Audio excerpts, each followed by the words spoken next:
Hello, here we will look at this visualization which focuses on statistics for the 2010 earthquake in Haiti. It uses data provided by FAFO and the Haitian Institute for Childhood.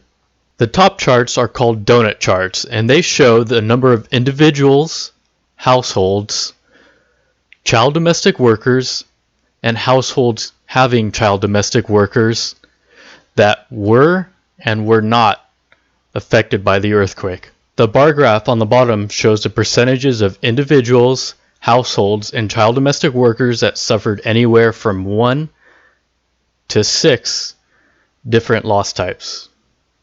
The first thing we notice on the top is how similar each chart is to each other, suggesting child domestic workers were affected by the earthquake at about the same rate as the general population.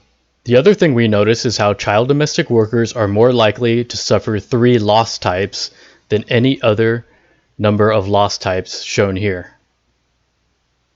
Finally, we notice after 4 loss types, we see the number of loss types for each group start to trend downward. Feel free to explore the dashboard to find more insights.